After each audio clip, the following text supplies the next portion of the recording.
Hello students, welcome to दक्षिणा ई classroom. Solid state इस chapter का रिवीजन हम कर रहे हैं।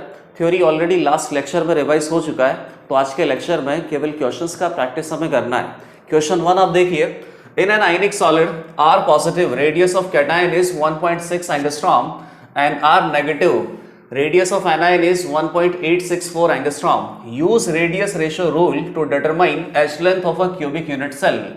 क्यूबिक यूनिट सेल गिवन है और इसका एच लेंथ ए आपको निकालना है। तो बेसिकली ए आर पॉजिटिव और आर नेगेटिव में आपको रिलेशनशिप पता होना चाहिए। ये रिलेशनशिप आपको कब पता चलेगा?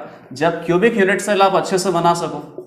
कि पहली बात तो ये आइडेंटिफाई करो कि कौन सा क्यूबिक यूनिट सेल है, फेस सेंटर्ड क्यूबिक है, सिंपल क्यूबिक है या बॉडी सेंटर्ड क्यूबिक है, और इसमें जो कांस्टेंट पार्टिकल्स प्रेजेंट है कैटायन और एनायन, इन दोनों की लोकेशन क्या है। तो ये जो दोनों की लोकेशन आपको पता करनी है, इसके लिए रेडियस रेशियो रूल यूज करो, क्योंकि रेडियस रेशियो रूल्स है कैटायन और एनायन, इन दोनों का लोकेशन आपको पता चल जाएगा। रेडियस रेशियो अपने पास कितना आ जाएगा? R positive divided by are negative, 1.6 angstrom divided by 1.864 angstrom. ये 1.6 से थोड़ा बहुत ज्यादा है, तो ये ऑलमोस्ट कितना आ जाएगा? 0.85 के करीब आएगा। रेडियस रेशियो अगर 0.85 आ रहा है तो पता करो 0.85 जब रेडियस रेशियो होता है तो ये जो कैटायन है ये कौन से टाइप के वॉइड को ऑक्यूपाई करता है, और एनायन से कौन से टाइप का यूनिट सेल बन सकता है। 0.732 से ज्यादा है और 1.0 से कम है, मतलब कि क्यूबिकल वॉइड की बात है। और क्यूबिकल वॉइड कहां बनता है? सिंपल क्यूबिक यूनिट सेल में। तो सिंपल क्यूबिक यूनिट सेल हो सकता है, क्यूबिकल वॉइड यहां पे प्रेजेंट हो सकता है। क्यूबिकल वॉइड में कौन जाएगा? कैटायन, और सिंपल क्यूबिक यूनिट सेल कौन बनाएगा? एनायन। ये आपको बेसिकली इस क्यूबिकल यूनिट सेल का सारा रामायण पता चल गया।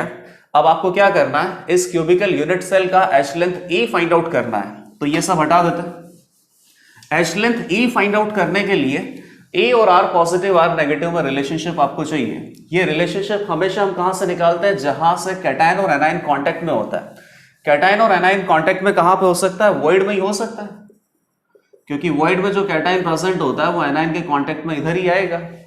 अब ये यूनिट सेल आप अच्छे से बना दो। वैसे तो आपको रिकॉल हो गया होगा कि सिंपल क्यूबिक यूनिट सेल में जहां पे क्यूबिकल वॉइड होता है वहां किस तरीके से ए और आर पॉजिटिव और आर नेगेटिव में रिलेशनशिप फाइंड आउट किया जाता है। सिंपल क्यूबिक यूनिट सेल में लैटिस पॉइंट्स कहां पे होते हैं? कॉर्नर्स पे। तो ये जो कॉर्नर्स पे प्रेजेंट है ये कौन है? एनायन। इसके बाद यहां जो ये बीच में स्पेस होता है ना, ये कंप्लीटली एम्प्टी होता है, इसको क्या बोलते हैं? Cubical void. और क्यूबिकल वॉइड में कौन प्रेजेंट होगा? कैटायन। कैटायन ये जो कॉर्नर्स है, इन कॉर्नर्स को बेसिकली टच कर रहा है। टच कर रहा है तो बॉडी डायगोनल से ही, बॉडी डायगोनल से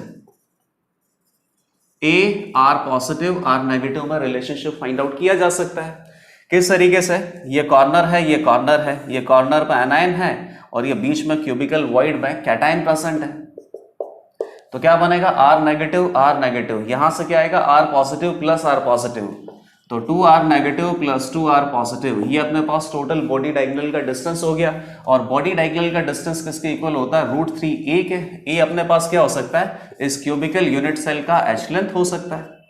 तो आर पॉजिटिव की वैल्यू पता है, आर नेगेटिव की वैल्यू पता है, इस क्यूबिकल यूनिट सेल का एच लेंथ ए बताया जा सकता है। तो ये आप खुद ही कैलकुलेट कर लेना। ये आंसर अपने पास कितना आएगा? क्यूबिकल यूनिट सेल में जो एच लेंथ है ये आंसर आ जाएगा 4 एंगस्ट्रॉम। तो बेसिकली यहां से रेडियस रेशियो रूल है, ये टॉपिक रिकॉल हो गया। इस टॉपिक से रेडियस रेशियो आप फाइंड आउट कर सकते हो। रेडियस रेशियो से ये बता सकते हैं कि कैटायन कौन सा वॉइड ऑक्यूपाई करेगा। तो फर्स्ट क्वेश्चन तो बेसिकली बहुत इजी था। आप सेकंड क्वेश्चन पे आ जाओ। सेकंड क्वेश्चन में क्या दे रखा है? A lattice is made of particles x, y and z। ठीक है, x forms FCC lattice. FCC lattice में face centred cubic unit cell होता है, और इस face centred cubic unit cell में लैटिस पॉइंट कहां पे प्रेजेंट होते हैं? कॉर्नर्स पे। और कहां पे प्रेजेंट होते हैं? फेस सेंटर्स पे। तो ये कॉर्नर्स पे प्रेजेंट है अपने पास, और ये फेस सेंटर्स बना देते हैं। यहां पे ये फेस सेंटर है, ये फ्रंट फेस सेंटर और ये बॉटम फेस सेंटर। टोटल मिला के इतने सारे लैटिस पॉइंट होते हैं एफसीसी यूनिट सेल में। और एफसीसी यूनिट सेल में इफेक्टिवली कितने एटम्स प्रेजेंट होते हैं? 4। तो x अपने पास कितने प्रेजेंट होंगे? 4। y occupies all octahedral voids of x। ठीक है, x ही अपने पास इस एफसीसी यूनिट सेल को बना रहा है, तो x की वजह से ही टेट्राहेड्रल वॉइड और ऑक्टाहेड्रल वॉइड क्रिएट होंगे। टेट्राहेड्रल वॉइड में कौन चला गया? Z, और Y कहां चला गया? ऑक्टाहेड्रल वॉइड में। तो नंबर ऑफ Y और नंबर ऑफ Z भी आपको पता चल गया, और लोकेशन ऑफ Y और लोकेशन ऑफ Z भी आपको पता है। तो आप चाहें तो इतनी इंफॉर्मेशन से इस पर्टिकुलर कंपाउंड का जो स्टोइकियोमेट्रिक फार्मूला है वो बना सकते हैं, लेकिन इसके आगे एक और स्टेटमेंट दे रखा है, इस स्टेटमेंट को भी यूटिलाइज करना है। If all particles along one body diagonal are removed then the formula of the crystal would be. वापस से बनाना पड़ेगा।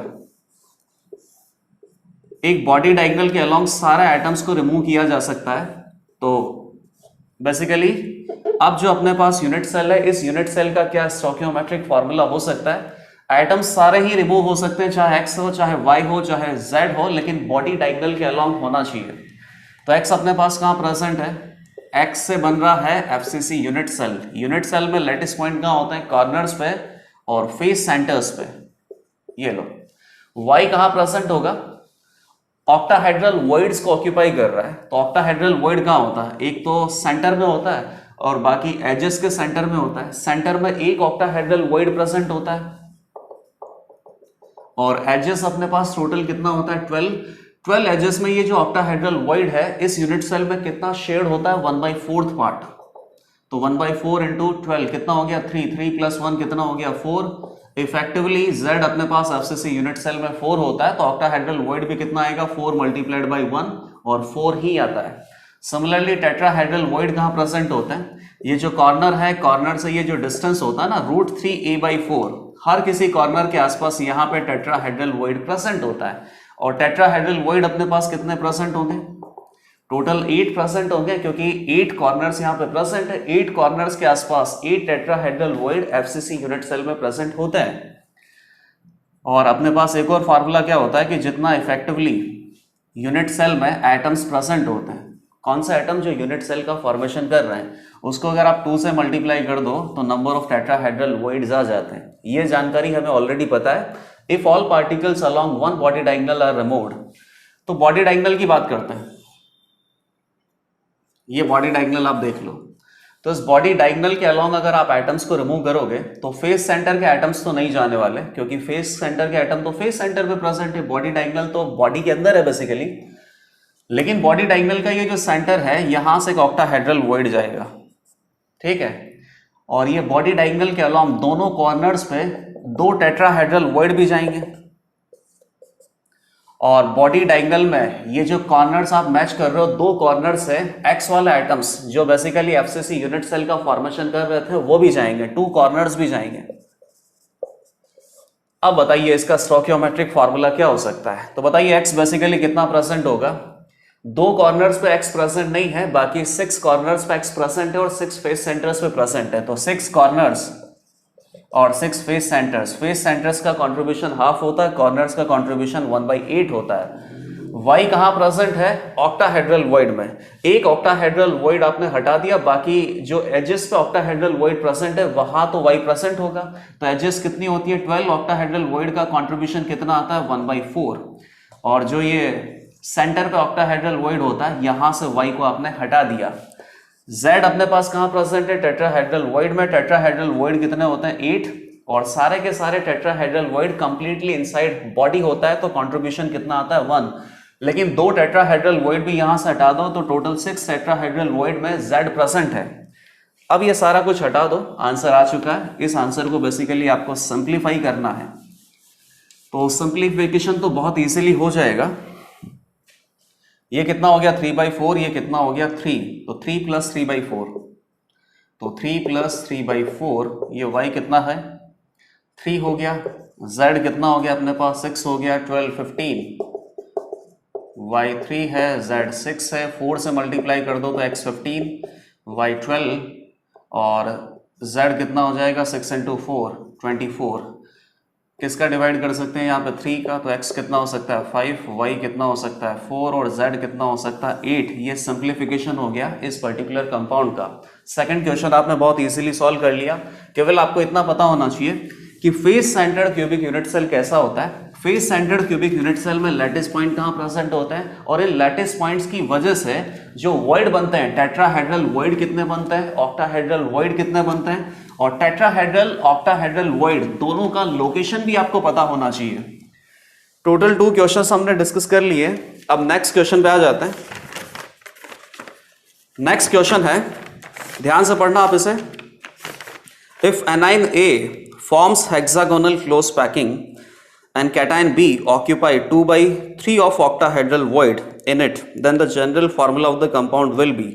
बहुत ही इजी क्वेश्चन है, 10 सेकंड में यह सवाल हो जाएगा। एनाइन A है, कैटाइन B है, इनके ऊपर क्या कैटाइनिक चार्ज है, क्या एनाइनिक चार्ज है, ये नहीं बता रखा है।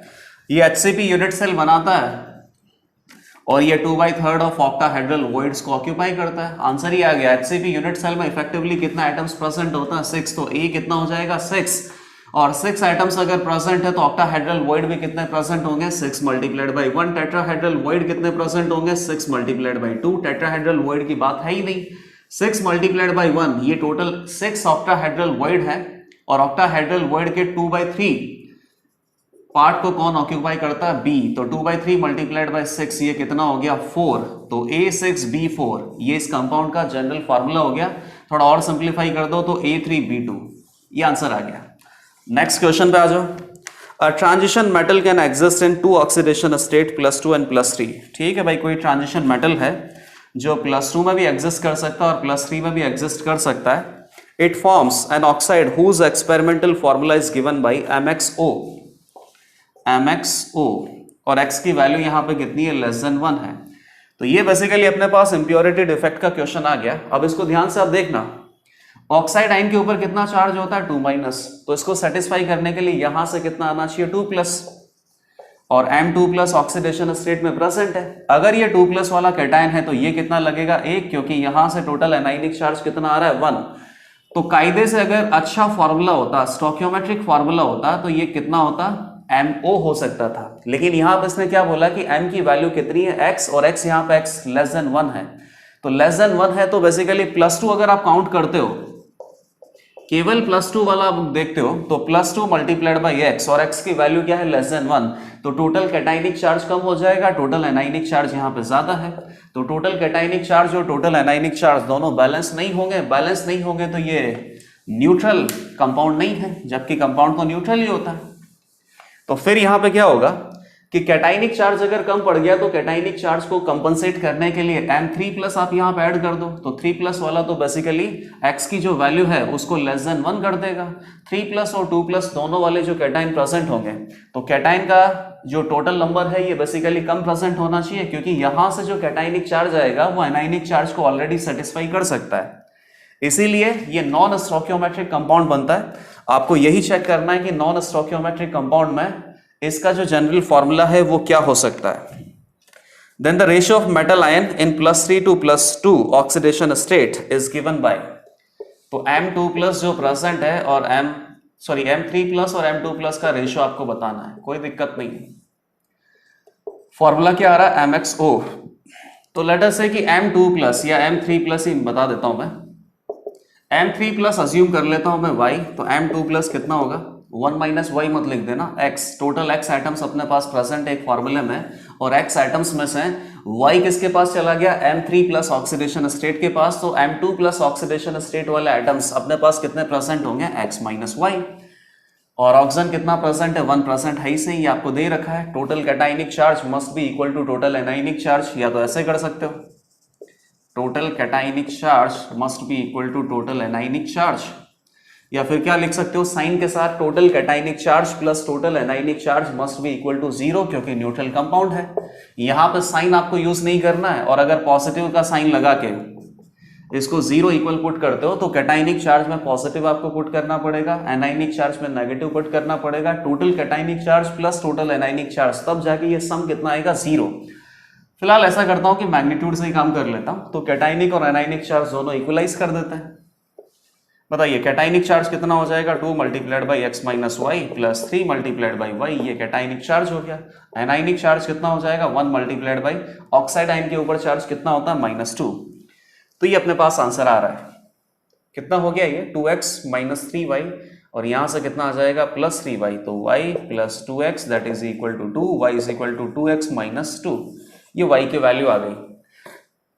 y अपने पास कौन है, m3 plus is equal to y, तो y कितना हो गया 2x माइनस 2, और m2 प्लस अपने पास कितना है x माइनस y, तो x हो गया, और y कितना है माइनस 2x प्लस 2 हो जाएगा, तो ये कितना हो जाएगा 2 माइनस x, ठीक है ये। तो m3 प्लस और m2 प्लस का रेशियो बता देते हैं। 3 प्लस कितना हो गया 2x माइनस 2, और 2 प्लस कितना हो गया 2x minus 2, x minus y ही है ये, तो ये अपने पास कितना हो जाएगा 2 माइनस x। इसका आंसर आपको क्या दे रखा है 2 into 1 minus x divided by 3x minus 2। थोड़ा मिस्टेक हो सकता है यहाँ पे कहीं। आप देखिए m3 प्लस परसेंट है y, तो m2 प्लस अपने पास कितना परसेंट होगा x माइनस वाई, ठीक है ओके। ऑक्सीजन एटम अपने पास 1% है, टोटल एनाइनिक चार्ज हो गया 2, कैटाइनिक चार्ज कितना हो जाएगा y मल्टीप्लाइड बाई 3 और x minus y multiplied by 2, तो 2x minus 2y plus 3y, तो प्लस y हो गया प्लस 2x हो गया, दैट इज इक्वल टू 2, तो 2 माइनस 2x होगा ये 2 माइनस 2x, ये गलती कर दी थी आपने। y is equal to 2 minus 2x, तो x minus y is equal to कितना हो जाएगा x minus Y 2 minus 2x, तो ये कितना हो गया 3x माइनस 2। तो अभी आंसर कितना आ जाएगा m3 plus divided by m2 plus का, m3 प्लस अपने पास कितना परसेंट है 2x माइनस 2, और m2 प्लस कितना परसेंट है 3x माइनस 2, और यही आंसर आपको दे रखा है। तो ये क्वेश्चन बहुत इजीली अटेम्प्ट कर लिया। इम्प्योरिटी डिफेक्ट जो आपने पढ़ा था वहीं से बेसिकली इसका एप्लीकेशन है। नेक्स्ट क्वेश्चन पे आ जाते हैं। नेक्स्ट क्वेश्चन में कुछ इसी तरीके से दे रखा है, एनालिसिस शोज दैट निकल ऑक्साइड कंसिस्टिंग ऑफ निकल ion with 96% ion having D8 configuration and 4% ion having 3D7 configuration.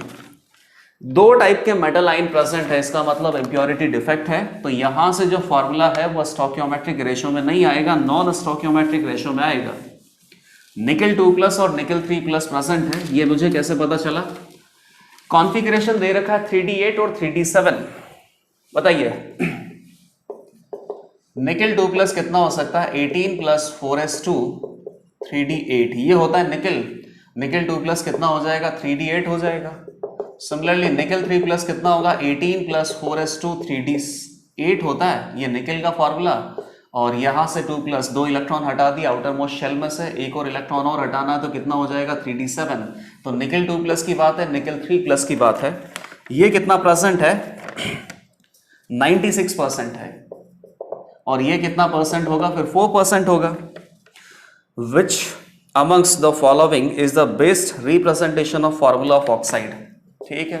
और ऑक्साइड का फॉर्मूला दे रखा है निकल 1.2, ऑक्सीजन 1.0, निकल 0.96, ऑक्सीजन 1.0, निकल 0.98, ऑक्सीजन 0.98। तो ये तो बेसिकली क्या हो गया निकल 1.0 ऑक्सीजन 1.0 ही हो गया। तो ये तो कोई फॉर्मूला हुआ नहीं, ऐसा फॉर्मूला तो कभी हो ही नहीं सकता। ऐसा फॉर्मूला केवल एक ही कंडीशन में हो सकता है, ऑक्साइड के ऊपर कितना है 2 माइनस, ऑक्साइड कितना परसेंट है 1, तो टोटल एनाइनिक चार्ज कितना हो गया 2 माइनस। निकल यहाँ पे किस में प्रेजेंट है 2 प्लस में, और निकल कितना है 1, तो 2 plus is equal to 2 minus. ऐसा फॉर्मूला केवल तभी हो सकता है जब कंप्लीटली निकल 2 प्लस प्रेजेंट हो, और निकल 2 प्लस कंप्लीटली प्रेजेंट नहीं है, केवल 96% प्रेजेंट है, और निकल 3 प्लस 4% प्रेजेंट है, और निकल 0.98 और ऑक्सीजन कितना हो गया 1.0। इन चारों फॉर्मूले में से कौन सा आंसर हो सकता है? 2 प्लस प्रेजेंट है, 3 प्लस प्रेजेंट है, और ऑक्सीजन बेसिकली आपको क्या दे रखा है 1 ही दे रखा है। तो 1 के लिए टोटल एनाइनिक चार्ज कितना हो जाएगा 2 माइनस, यहां से 2 प्लस से टोटल कैटाइनिक चार्ज आएगा। अगर ये कंप्लीटली प्रेजेंट होता तो फिर फॉर्मूला यही बन जाता, लेकिन ये 96% प्रेजेंट है, ये 4% प्रेजेंट है। तो 3 प्लस से बेसिकली ज्यादा कैटाइनिक चार्ज आपको मिलेगा। तो जब इसका स्टोइकियोमेट्रिक फार्मूला होगा तो स्टोकियोमेट्रिक फॉर्मूला में निकल की रिक्वायरमेंट कम होगी, क्योंकि निकल अपने पास दो टाइप का प्रेजेंट है, +2 और +3। +3 वाला जो निकल कैटायन है, इसकी वजह से लेसर नंबर ऑफ निकल एटम से ही -2 एनायनिक चार्ज सेटिस्फाई हो जाएगा। अब ये आइडेंटिफाई कर लेते हैं कि इसका क्या फॉर्मूला हो सकता है। लेट अस से कि इसका फॉर्मूला अपन अज्यूम कर लेते हैं निकल X ऑक्सीजन 1। तो बताइए X में से अपने पास निकल 2+ कितने प्रेजेंट हो सकते हैं, निकल 3+ कितने प्रेजेंट हो सकते हैं, ये आपको ऑलरेडी दे रखा है। निकल 2+ है 96%, तो X का 96% कितना हो जाएगा, X मल्टीप्लाइड बाई 0.96, और निकल 3+ कितना परसेंट है, 0.04%, तो ये कितना हो जाएगा, X multiplied by 0.04, sorry 4% present है, तो किससे मल्टीप्लाई करना पड़ेगा, 0.04 से। तो यहां से आप निकाल लो टोटल कैटायनिक चार्ज, इसको इक्वलाइज कर दो टोटल एनायनिक चार्ज के, अपने आप ही X की वैल्यू प्रेजेंट आ जाएगी। बताइए टोटल कैटायनिक चार्ज कितना है, X multiplied by 0.96 multiplied by 2, यहां से कितना आएगा, X multiplied by 0.04 multiplied by 3, और एनायनिक चार्ज कितना है, 1 ऑक्सीजन है, एक ऑक्सीजन के ऊपर कितना चार्ज है, -2। टोटल मैग्नीट्यूड को आप इक्वलाइज कर रहे हो, तो ये कितना हो गया, 1.92 हो जाएगा ये X, प्लस ये कितना हो जाएगा, 3 है ना ये, तो 0.12x ये हो जाएगा, ये 2 हो गया, कितना हो गया ये 1.92 और 0.12, 2.04 हो गया। तो x इज इक्वल टू कितना हो जाएगा, 2 डिवाइडेड बाई 2.04, 1 डिवाइडेड बाई 1.02, ये आ जाएगा 0.98 के इक्वल। तो फॉर्मूला आ जाएगा, निकल है 0.98, स्टोकियोमेट्रिक अमाउंट से थोड़ा कम रिक्वायर्ड होगा। कम रिक्वायर्ड होने का केवल एक ही रीजन है, क्योंकि यहाँ पे निकल 2+ भी प्रेजेंट है और हायर कैटायनिक चार्ज वाला निकल 3+ भी प्रेजेंट है, तो ये बेसिकली कम अमाउंट में ही ऑक्सीजन के 2- चार्ज को सेटिस्फाई कर देंगे। तो फाइनल फॉर्मूला अपने पास कितना आ गया, निकल 0.98 और ऑक्सीजन कितना हो गया, 1। तो ये क्वेश्चन भी हमने बहुत इजीली सॉल्व कर लिया। अब नेक्स्ट क्वेश्चन पे आ जाओ। रेडियस रेशियो रूल रिकॉल हो गया। सिंपल एफसीसी स्ट्रक्चर में ऑक्टाहेड्रल वॉइड, टेट्राहेड्रल वॉइड कहाँ प्रेजेंट होते हैं, कितने प्रेजेंट होते हैं, लैटिस पॉइंट कहाँ होते हैं, ये सारी चीजें हमने रिकॉल कर ली। इम्प्योरिटी डिफेक्ट हमने रिकॉल कर लिया। अब नेक्स्ट आ गया, ये थोड़ा थ्योरेटिकल क्वेश्चन है, पैकिंग से रिलेटेड है और बहुत ईजी क्वेश्चन है। In FCC crystal which of the following shaded plane contains following type of arrangement of atoms. तो बेसिकली 4 ऑप्शन आपको दे रखे और 4 ऑप्शन में एक प्लेन को शेड किया हुआ है। आपको यह पता करना है कि शेडेड प्लेन में कहां पर इस टाइप का अरेंजमेंट पॉसिबल है। तो यार ये अरेंजमेंट कौन सा है, तो हेक्सागोनल क्लोज पैकिंग है, हेक्सागोनल क्लोज पैकिंग की बात कर रहे हैं। और फिलहाल आपको एक ही लेयर दे रखा है, तो उसको क्या बोल सकते हैं, हेक्सागोनल क्लोज पैक्ड लेयर। अब सिंपल सी बात है कि हेक्सागोनल क्लोज पैक्ड लेयर कहां प्रेजेंट होता है, एफसीसी यूनिट सेल में भी प्रेजेंट होता है और एचसीपी यूनिट सेल में भी प्रेजेंट होता है। हेक्सागोनल क्लोज पैक्ड लेयर को अगर एबी टाइप से 3D में पैक करते हैं तो क्या बनता है, एचसीपी यूनिट सेल, और एबीसी टाइप से पैक करते हैं तो क्या बनता है, एफसीसी यूनिट सेल। क्या बोलते हैं, cubic close packing. A B C और डी, इन चारों ऑप्शन में एक प्लेन शेडेड किया हुआ है। उस प्लेन में आपको बेसिकली इस टाइप का hexagonal close packed layer find out करना है, तो बहुत इजीली इसका आंसर आ जाएगा। ये तो आपको पता ही चल गया कि या तो एफसीसी यूनिट सेल होना चाहिए या एचसीपी यूनिट सेल होना चाहिए। इन दोनों यूनिट सेल में ही hexagonal close packed layer present हो सकता है। अब ये इन्होंने किस तरीके से शेड किया है, सामने वाला जो ये मतलब कि पीछे वाला फेस जो है, इसको फ्रंट वाले कॉर्नर के साथ ये शेडेड एरिया बताया इन्होंने, तो मुझे आंसर तो ऑलरेडी पता चल ही गया है। ये बी ऑप्शन में क्या है,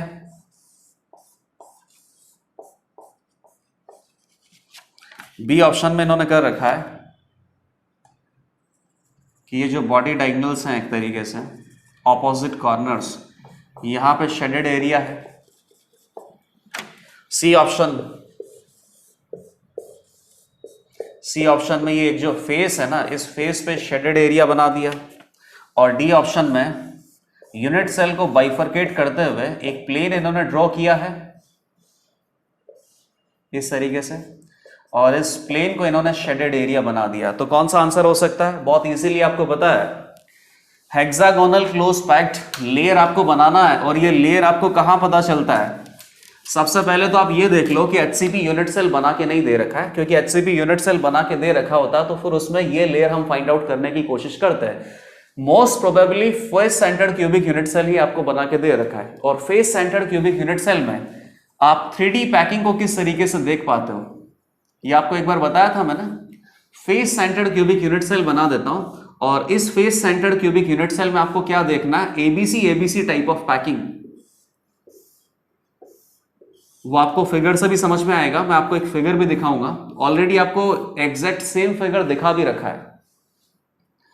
कैसे बनता है इसमें अपने पास ABC type of rearrangement, sorry atoms का अरेंजमेंट होता है।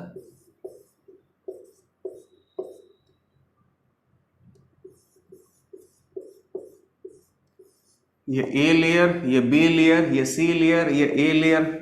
ये लेयर सारी की सारी हेक्सागोनल क्लोज पैकिंग में एग्जैक्टली इसी तरीके की लेयर है, लेकिन मैंने अभी तक कंप्लीटली इसका फॉर्मेशन नहीं किया है। अब यही आपको फाइंड आउट करना है। एफसीसी यूनिट सेल में कॉर्नर्स पे एटम्स प्रेजेंट होते हैं, फेस सेंटर्स पे होते हैं। थोड़ा अच्छे से बनाना पड़ेगा, तब जाके आप ऑब्जर्व कर पाओगे। वैसे तो अभी तक आपको पता चल ही गया होगा कि मैं क्या बनाने वाला हूं, इसी से पता चल गया है। कॉर्नर्स पे प्रेजेंट है और फेस सेंटर पे प्रेजेंट है। ये इसका फेस सेंटर, ये इसका फेस सेंटर, ये फ्रंट फेस सेंटर, ये बैक फेस सेंटर, ये टॉप फेस सेंटर और ये राइट फेस सेंटर। यहां से दिखता है ये लेयर ए, ये लेयर बी, ये लेयर सी, और ये वापस से क्या आ जाता है? Layer A.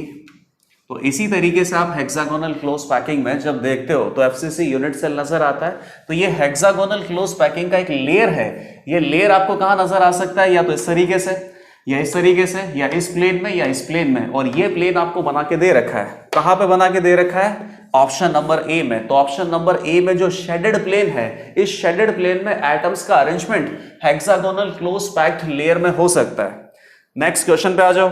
नेक्स्ट क्वेश्चन देखिए, A2B molecules crystallizes in a hexagonal lattice as shown below. Density of this crystal is 5 gram per centimeter cube. If A is equal to 5 angstrom and B is equal to 8 angstrom, then number of molecules contained in given unit cell. एक unit cell assume कर लेते हैं। इस unit cell के अंदर कौन present है? A2B molecules present है। और बेसिकली आपको इस यूनिट सेल का डेंसिटी दे रखा है।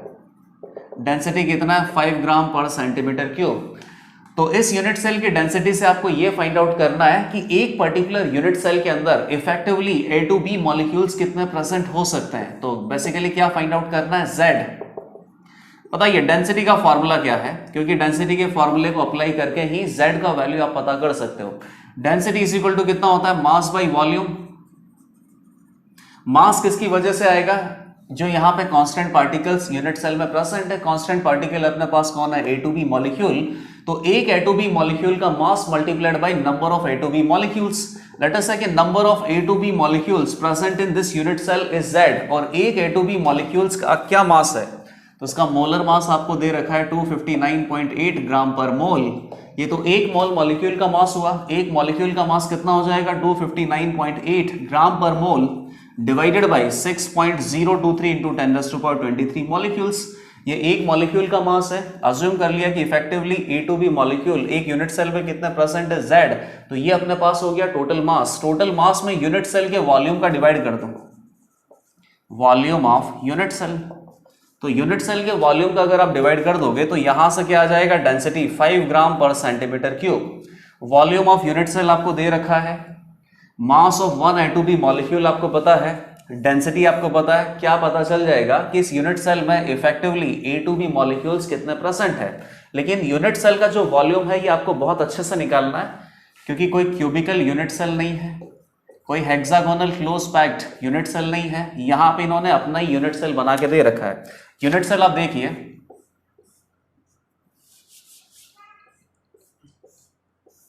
ये कुछ इस तरीके से बना के दे रखा है।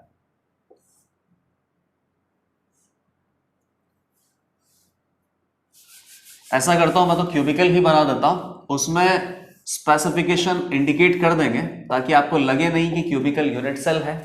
स्पेसिफिकेशन इसके बेसिकली क्या है कि ये जो बेस है ना, बेस में ये सारी साइड्स इक्वल हैं, और सारी साइड्स इक्वल कितना है, इसको ए दे रखा, A is equal to 5 angstrom.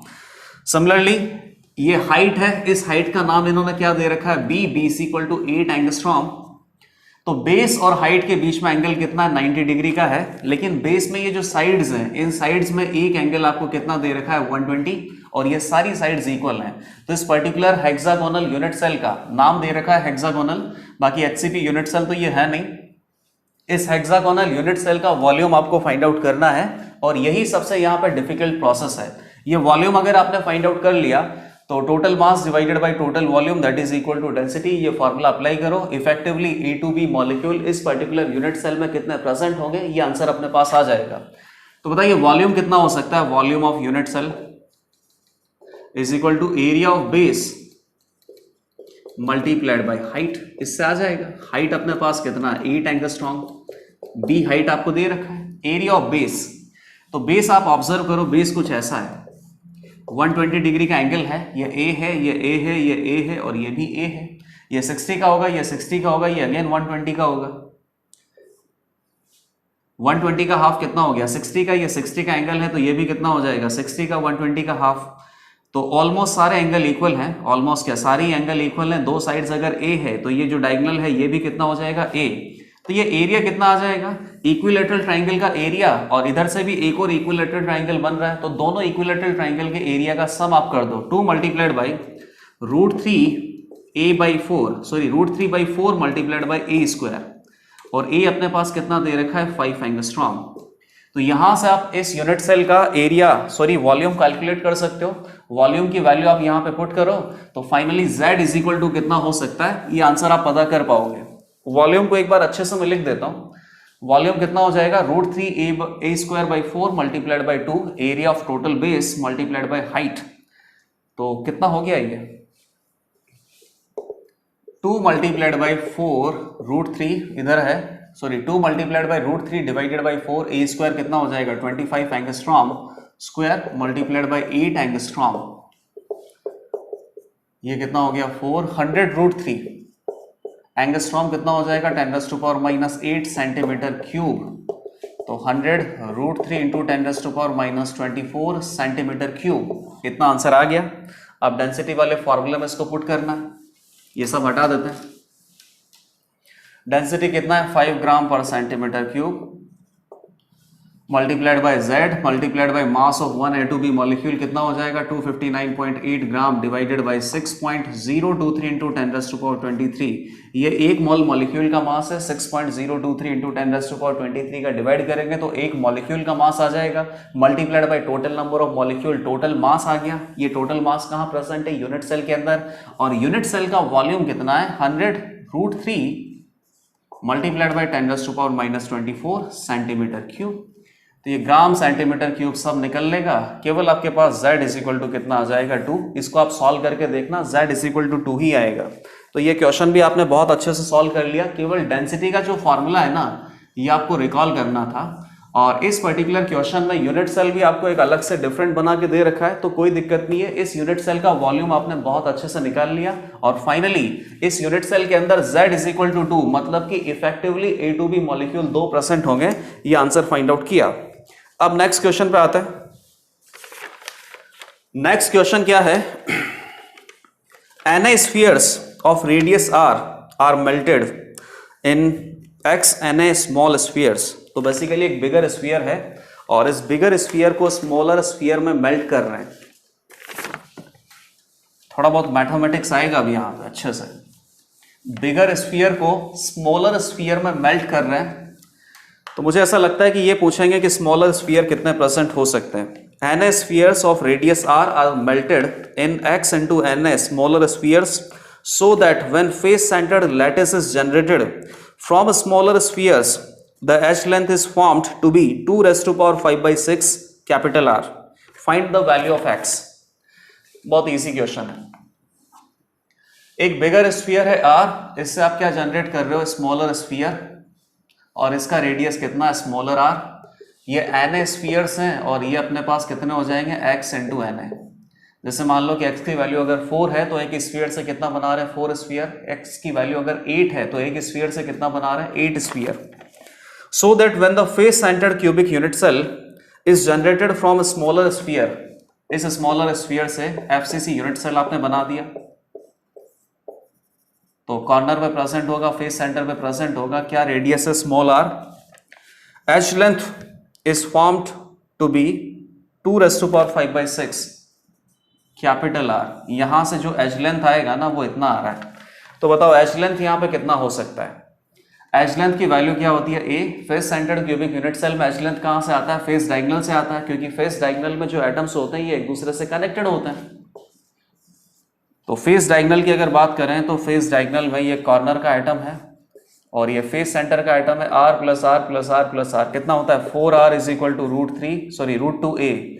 Face diagonal √2A ही होता है और R यहाँ पे स्मॉल r यूज करना है, क्योंकि स्मॉल r की वजह से ही आपने face centred cubic unit cell बनाया है। तो ये अपने पास एज लेंथ आ गया 4R डिवाइडेड बाई √2। ये एज लेंथ आपको कितना दे रखा है 2⁵ कैपिटल R, एक रिलेशनशिप तो ये आ गया। अगला यहां पे क्या दे रखा है कि जब Na स्फीयर्स को मेल्ट करके x इंटू Na स्फीयर्स बनाते हैं तो कैपिटल R से स्मॉल r रेडियस हो जाता है, लेकिन एक स्फीयर को टोटल x स्फीयर्स में मेल्ट कर रहे हैं, ठीक है। तो ये बिगर स्फीयर से आप क्या बना रहे हो स्मॉलर स्फीयर, तो बेसिकली वॉल्यूम तो सेम होगा क्योंकि मेल्ट करके आप डिफरेंट शेप में लेके जा रहे हो, लेकिन वॉल्यूम चेंज नहीं हो सकता। तो बताइए यहाँ पे वॉल्यूम अपने पास कितना है 4/3 पाई कैपिटल R क्यूब, ये एक स्फीयर का वॉल्यूम है multiplied by Na spheres, total volume. यहाँ पे कितना स्फीयर बन रहा है x इंटू Na, तो ये total number of spheres multiplied by volume of one sphere कितना हो गया 4/3 स्मॉल r क्यूब। तो यहां से आप एक रिलेशनशिप फाइंड आउट करो, 4/3 पाई चला गया, R cube is equal to x into R cube, ये एक रिलेशनशिप आ गया। एक रिलेशनशिप यहां से आ रहा है, कितना है 4R by √2 that is equal to 2⁵ capital R। तो क्यूब कर देता हूं मैं इसका, तो कितना हो जाएगा 4 multiplied by 4 64 divided by 2√2 R cube that is equal to, इसका क्यूब अगर करेंगे तो ये कितना हो जाएगा 2⁵/2 कितना होता है 2⁻² मल्टीप्लाइड बाई R क्यूब, ठीक है। R cube divided by R cube का रेशियो अपने पास कितना है x, तो ये कैपिटल R क्यूब इधर से स्मॉल r क्यूब चला जाएगा, ये रेशियो कितना आ जाएगा x। सॉल्व करने के बाद x की वैल्यू बहुत इजीली आ जाएगी। तो यहाँ तो बेसिकली प्योरली मैथमेटिक्स था। सॉलिड स्टेट का तो केवल ये एप्लीकेशन है कि face centred cubic unit cell में A और R में क्या रिलेशनशिप होता है, वो रिलेशनशिप अगर आपको पता है तो उसको यूटिलाइज करने के बाद बहुत इजीली आंसर आ सकता है। 64 डिवाइडेड बाई 2√2, ये कितना हो गया 2⁻², और R cube divided by R cube का रेशियो कितना आ जाएगा x, तो ये कितना है 4, ये कितनी बार जाएगा 16 टाइम्स, 2⁻², कितना हो गया 2 इंटू 2 कितना हो गया 4 से ये कितनी बार जाएगा 4, तो x इज इक्वल टू कितना हो गया 4। मतलब Na स्फीयर्स को 4 इंटू Na स्फीयर्स में आप डिवाइड कर रहे हो, जिसमें से बिगर स्फीयर का रेडियस क्या है कैपिटल R और स्मॉलर स्फीयर का रेडियस कितना है स्मॉल r। बहुत इजी सा क्वेश्चन था। नेक्स्ट क्वेश्चन पे आ जाओ। Total number of faces in truncated octahedral is x and total number of faces in truncated tetrahedron is y। JEE में आया हुआ क्वेश्चन है। और ट्रंकेटेड का मतलब क्या है, ट्रंकेटेड का मतलब है कि जो भी अपने पास शेप होता है ना, शेप में से कॉर्नर्स को कट कर दो, तो कॉर्नर्स को कट करने के बाद यहां पर टोटल नंबर ऑफ फेसेस कितने जनरेट होते हैं ये आपको बताने हैं। बहुत ही अच्छा क्वेश्चन है। ट्रंकेटेड ऑक्टाहेड्रॉन और ट्रंकेटेड टेट्राहेड्रन। तो सबसे पहले तो विदाउट ट्रंकेटेड मतलब नॉर्मल ऑक्टाहेड्रन और नॉर्मल टेट्राहेड्रन की बात करते हैं। टेट्राहेड्रन कितने पॉइंट्स या कितने स्फीयर से मिलकर बनता है 4, ये टेट्राहेड्रन बना दिया। यहां पे बेसिकली कितने 4 फेसेस होते हैं, इसीलिए तो इसको क्या बोला जाता है टेट्राहेड्रन। और ये फेसेस कैसे हैं ट्राइंगुलर फेसेस है, ये राइट वाला फेस हो गया, ये लेफ्ट वाला फेस हो गया। एक बार और बनाना पड़ेगा तभी जाके आपके बाकी के दो फेसेस भी आप देख पाओगे। ये राइट वाला हो गया, ये लेफ्ट वाला हो गया, ये बैक वाला फेस हो गया और ये बॉटम वाला फेस हो गया। टोटल 4 फेसेस हैं। 4 फेसेस कैसे? ट्राइंगुलर। सिमिलरली ऑक्टाहेड्रन की अगर बात करें तो ऑक्टाहेड्रन कुछ ऐसे बनता है। ऑक्टाहेड्रल वॉइड में आपको ऑक्टाहेड्रन बना के दिखा रखा है। Similarly octahedral geometry chemical bonding में भी आपने पढ़ी है, तो केमिकल बॉन्डिंग में भी आपको ऑक्टाहेड्रन बना के दिखा रखा है। इसमें कितने फेसेस होते हैं? टोटल 8। और ये जो 8 फेसेस हैं, 4 फेसेस ऊपर वाले हैं और 4 फेसेस नीचे वाले हैं। ये फेसेस वापस से कैसे होते हैं? ट्राइंगुलर फेसेस होते हैं। ये देख लो, काउंट कर लो, ये लेफ्ट वाला और ये राइट वाला, ये फ्रंट वाला, उधर बैक वाला। टोटल 4 फेसेस ऊपर है, टोटल 4 फेसेस नीचे होंगे। फेसेस यहां पे कैसे होते हैं? ट्रायंगुलर।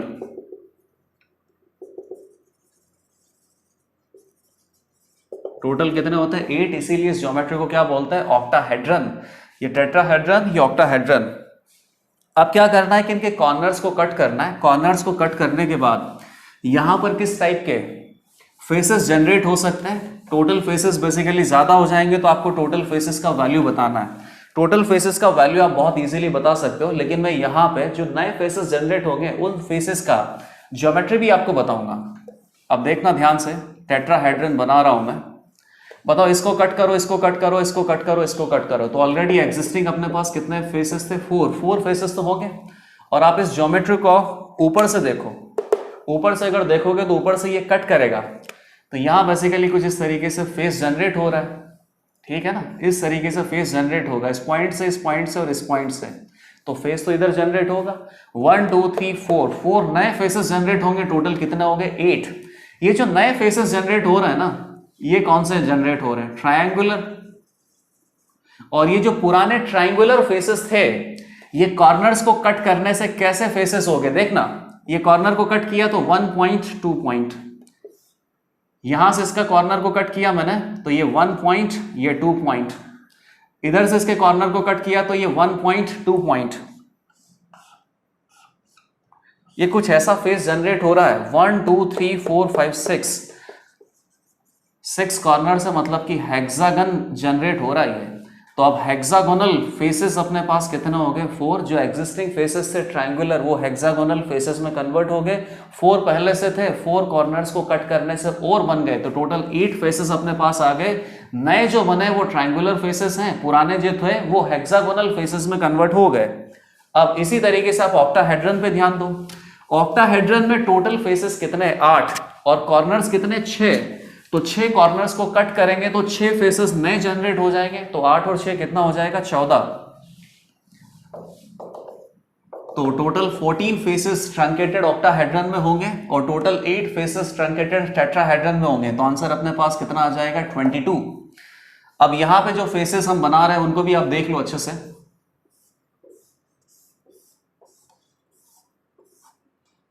एग्जिस्टिंग फेसेस अपने पास कैसे? ट्रायंगुलर। ठीक है ना, जैसे वो एक ट्रायंगुलर फेस आपको दिखा रखा है। जब इस कॉर्नर को आप कट करोगे तो देखना टोटल पॉइंट्स कितने? 1 2 3 4। तो कुछ ऐसा फेस यहाँ पे जनरेट होगा ऊपर से जब आप देखोगे। 1 2 3 4 मतलब कि एक तरीके से स्क्वायर शेप का फेस जनरेट होगा। स्क्वायर फेस के कितने फेस जनरेट होंगे? 6, क्योंकि 6 कॉर्नर्स हैं। और जब ये 6 कॉर्नर्स को आप कट कर दोगे तो उसके बाद जो एग्जिस्टिंग ट्रायंगुलर फेस है, ये ट्रायंगुलर फेस कैसा हो जाएगा? ये कॉर्नर कट किया, ये कॉर्नर कट किया। अब ध्यान देना, इस ट्रायंगुलर फेस की बात कर रहा हूं मैं। तो ये एक पॉइंट है, ये दूसरा पॉइंट है, ये यहां पे इधर से आएगा तो ये 3rd पॉइंट है, ये 4th पॉइंट है, और यहां पे 5th पॉइंट आएगा, 6th पॉइंट आएगा। तो ये बेसिकली हेक्सागोनल फेस में कन्वर्ट हो गया। टोटल 6 कॉर्नर्स आ जाएंगे हेक्सागोनल फेसेस। तो एग्जिस्टिंग जितने भी अपने पास ट्रायंगुलर फेसेस थे, ये ट्रायंगुलर फेसेस हेक्सागोनल फेसेस में कन्वर्ट हो गए। तो हेक्सागोनल फेसेस अपने पास कितने आ जाएंगे? 8। और स्क्वायर फेसेस अपने पास कितने आ जाएंगे? 6 6 + 8 कितना हो गया? 14 14 + 8 वापस से कितना हो गया? 22।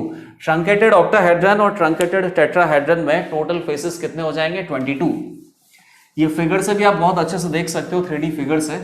बाकी इन फिगर को देख के भी हमें समझ में आ रहा है कि जो नए फेसेस बनेंगे उनका कैसा शेप होगा और जो पुराने फेसेस है उनका शेप किस तरीके से चेंज होगा। नेक्स्ट क्वेश्चन पे आ जाओ। अब नेक्स्ट क्वेश्चन में आपको क्या दे रखा है, a ionic compound MCl is simultaneously doped with 10⁻⁻6 mole percentage of NCl2 and 10⁻⁻7 percentage mole percentage of RCl3। Calculate concentration of cationic vacancies. Impurity defect का क्वेश्चन है, बहुत इजी है। जैसे मान लो कि कोई अपने पास एक क्रिस्टल लैटिस है और ये क्रिस्टल लैटिस किसका है, MCl का, मतलब यहाँ क्या प्रेजेंट है, M+ और Cl-। अब आप इसको क्या कर रहे हो, डोप कर रहे हो, इम्प्योरिटी ला रहे हो। तो इम्प्योरिटी हम किसकी ला रहे हैं, NCl2 की और RCl3 की। ये कितना ला रहे हैं, 10⁻⁻6%। ये कितना ला रहे हैं, 10⁻⁻7%। और ये परसेंट किसके हिसाब से दे रखा है, मोल परसेंटेज। तो मतलब बेसिकली अगर यहाँ पे 1 मोल कांस्टेंट पार्टिकल्स प्रेजेंट है या 1 मोल लैटिस पॉइंट्स प्रेजेंट है तो उसमें इतना मोल परसेंटेज के हिसाब से इनको डोप किया है। तो यहाँ क्या मिलेगा आपको, N2+ और यहाँ क्या मिलेगा, R3+। N2+ कैसा हो गया, डाइवेलेंट, ये कैसा हो गया, ट्राइवेलेंट। तो जब ये इसमें जाएंगे और आपको हमेशा इलेक्ट्रिकल न्यूट्रलिटी मेंटेन तो रखना ही होता है। तो बताइए यहाँ पे कैटाइन क्या प्रेजेंट है, M+। इस तरीके से काफी सारे कैटाइन प्रेजेंट है। Cl- को Cl- रिप्लेस कर देगा, उससे कोई फर्क नहीं पड़ेगा। लेकिन यहाँ पे जितने भी M+ प्रेजेंट है, M+ को हटाने से एक कैटाइनिक चार्ज यहाँ से चला जाएगा और एक M+ की जगह एक N2+ आ गया। तो यहाँ बेसिकली क्या होगा, एक कैटाइनिक चार्ज तो लॉस होगा और 2 कैटाइनिक चार्ज का गेन हो जाएगा। तो ये जो फाइनल स्ट्रक्चर है ये इलेक्ट्रिकली न्यूट्रल नहीं रहेगा। तो आपको अपने आप ही पता चलता है कि एक N2+ अगर आप यहां पे इंसर्ट करना चाहते हो तो 2 M+ यहां से हटाने पड़ेंगे। M+, N2+, अगर ये आप यहाँ पे इंसर्ट करना चाहते हो तो +1 हट रहा है, +2 आ रहा है, तो टोटल +2 ही आपको हटाना पड़ेगा। तो ये भी हटाना पड़ेगा, ये भी हटाना पड़ेगा। अब इसकी जगह कौन आ जाएगा, N2+। तो एक कैटाइनिक वैकेंसी तो वाकस से ऑक्यूपाई हो गई और एक कैटाइनिक वैकेंसी जनरेट हो गया। तो +1 को हटा के +2 अगर लाना चाहते हो तो एक कैटाइनिक वैकेंसी जनरेट होता है। सिमिलरली अगर +1 को हटा के +3 लाना चाहते हैं तो टोटल 3 कैटाइन तो हम हटाएंगे, एक कैटाइन यहां पे आएगा। तो एक कैटाइन एक वैकेंसी को ऑक्यूपाई कर लेगा, बाकी 2 वैकेंसी यहां पे अभी भी है। तो N2+ और R3+ एक कैटाइनिक वैकेंसी जनरेट करेगा, R3+2 कैटाइनिक वैकेंसी जनरेट करेगा। तो अब यहां पे इस पर्टिकुलर क्रिस्टल लैटिस में कितना कैटाइनिक वैकेंसी जनरेट हुआ है ये आपको बेसिकली निकालना है। तो बताइए N2+ अपने पास कितना परसेंट है, 10⁻⁻6 मोल परसेंटेज पर मोल 10⁻⁻6 N2+ यहां पे डोप किया जाएगा और पर मोल ऑफ MCl R3+ कितना डोप किया जाएगा, 10⁻⁻7 मोल परसेंटेज। तो बताइए टोटल कैटाइनिक वैकेंसीज कितना आ जाएगा एक मोल के हिसाब से। एक मोल का 10⁻⁻6% कितना होता है, 10⁻⁻6 डिवाइडेड बाई 100 मल्टीप्लाइड बाई 1। इतना डोप करेंगे तो इतने कैटाइनिक वैकेंसी यहां पे क्रिएट होगी, प्लस 10⁻6 ऑफ 1 मोल। ये अपने पास R3+ यहां पे इंसर्ट कर रहा हूं और एक R3+ की कितनी वैकेंसी जनरेट होगी, 2। तो इतनी वैकेंसीज यहां पे जनरेट हो जाएंगी। ये तो जो वैकेंसीज है ये पर मोल आपने लिखी है। टोटल अगर वैकेंसीज आपको निकालनी है तो Na से मल्टीप्लाई करो ना, Na से मल्टीप्लाई करना क्यों भूलना है। तो ये कितना हो गया, 10⁻8 इंटू Na कितना होता है, 6 इंटू 10⁻23 प्लस ये कितना हो गया, 10⁻9 मल्टीप्लाइड बाई 2, 6 इंटू 10⁻23। तो ये कितना हो जाएगा, 10⁻15, ये 10⁻14। 6 इंटू 2 12 हो गया। 12 को क्या लिख सकता हूँ, सॉरी 6 इंटू 2 12 हो गया ना ये, ठीक है। और यहाँ पर 6 है तो इसको क्या लिख सकता हूँ 60, इसको क्या लिख सकता हूँ 10⁻14। तो 60 प्लस 12 ये कितना हो गया, 72 इंटू 10⁻14। नेक्स्ट क्वेश्चन देखिए, in FCC arrangement of identical spheres distance between two nearest octahedral void is 8.15 angstrom, then distance between two nearest tetrahedral void would be. दो ऑक्टाहेड्रल वॉइड का नियरेस्ट डिस्टेंस आपको दे रखा है 8.15 एंगस्ट्रॉम और दो tetrahedral void में नियरेस्ट डिस्टेंस आपको पता करना है और एफसीसी अरेंजमेंट है। तो कुछ ज्यादा इजी क्वेश्चन है। ऑक्टाहेड्रल वॉइड और टेट्राहेड्रल वॉइड दोनों का लोकेशन आपको पता है। लोकेशन अगर आपको पता है तो ऑक्टाहेड्रल वॉइड और टेट्राहेड्रल वॉइड में नियरेस्ट डिस्टेंस हम फाइंड आउट कर सकते हैं। जैसे कि ऑक्टाहेड्रल वॉइड की अगर बात करें तो ऑक्टाहेड्रल वॉइड कहां प्रेजेंट होता है? एजेस पे प्रेजेंट होता है। टोटल 12 एजेस हैं और हर किसी एज से कितना शेयर होता है? 1/4 पार्ट शेयर होता है। यहाँ पे ऑक्टाहेड्रल वॉइड प्रेजेंट है और एक ऑक्टाहेड्रल वॉइड कहां प्रेजेंट होता है? अपने पास 20 सेंटर में। तो ये 20 सेंटर पे जो ऑक्टाहेड्रल वॉइड प्रेजेंट है और इस एज के सेंटर पे जो ऑक्टाहेड्रल वॉइड प्रेजेंट है, इन दोनों का डिस्टेंस आपको पता करना है।